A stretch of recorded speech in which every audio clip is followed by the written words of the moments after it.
చేమలక్కయ్య alias చామలక్కయ్య పాపం ఏదో కొత్తగా అధికార ప్రతినిధి పదవి ఇచ్చారు కదా అని చెప్పేసి ఎగిరెగిరి ఏదో వచ్చి నిన్ను నిరూపించుకోవాలని చెప్పేసి వీడియోలు చేయడం కాదు.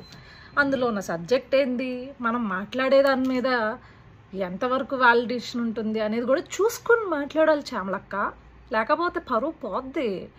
మేమేదో చాలా ఆనందంగా నీ ఐరన్ లెగ్ నువ్వు ప్రచారం చేసిన ప్రతి చోట ఓడిపోయింది, ఇలాగే నువ్వు 10 కాలాలు చల్లగా ఉండి అదే పార్టీలో ప్రచారం చేసుకుంటూ ఉండాలని మేము కూడా ఎక్స్పెక్ట్ చేస్తున్నాం.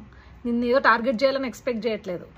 సరే, ఏదో అధికార ప్రతినిధి ఇచ్చిన వెంటనే పాపం ఆతృతగా వచ్చేసి నువ్వు నిరూపించుకోవాలి అని చెప్పేసి ఒక వీడియో చేసాం. అందులో ఏమన్నామంటే చీమకు కూడా బిచ్చం పెట్టని తండ్రి కొడుకులట.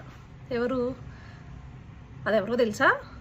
నేను పుట్టి బుద్ధి ఎరిగిన దగ్గర నుంచి, నాకు రాజకీయాల గురించి తెలిసిన దగ్గర నుంచి ఏదైతే నువ్వు పార్టీలో ఉన్నావో ఆయన గారు కావచ్చు, ఆయన తండ్రి గారు కావచ్చు, గవర్నమెంట్ తరపున కాకుండా, అంటే గవర్నమెంట్లో ఏదన్నా పథకాలు కానీ పెట్టారేమో తప్పించి గవర్నమెంట్ తరపున కాకుండా ఏనాడు సొంతంగా వాళ్ళు ప్రజలకు చేసింది కానీ లేకపోతే ప్రజలకి పెట్టింది కానీ ఏనాడు ఈ రాష్ట్రంలో ఉన్న ప్రజలైతే చూసింది లేదు, కనింది లేదు, వినింది లేదు.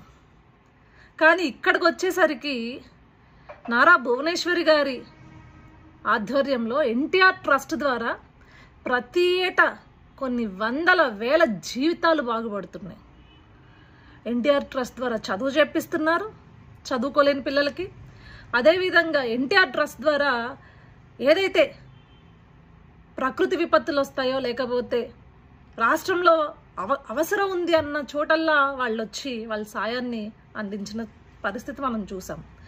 ఏదో మనకు అధికార ప్రతినిధి ఇచ్చారు, ఇష్టం వచ్చినట్లు రాజకీయాలు తెలియకపోయినా మనకి శుద్ధమైన పుట్టకతో వచ్చిన వాక్శుద్ధి ఉంది కాబట్టి మాట్లాడేస్తే జనాలు నమ్మేస్తారు అని చెప్పేసి సాగదీసుకుంటూ అచ్చ తెలుగులో మాట్లాడుతున్నట్లు కనుక ఏదో కటింగులు ఇచ్చావనుకో, ఇలానే నువ్వు ఇవ్వాలి. ఎందుకంటే నువ్వు పిట్ట కథలు చెప్పినప్పుడు 11కి వచ్చాయి, నువ్వు ఇలానే వాక్కుంటా పోతే ఇంకొకటి వస్తుంది, ఆ పక్కన 11 పక్కన ఒకటి పోతే ఇంకొకటి వస్తుంది.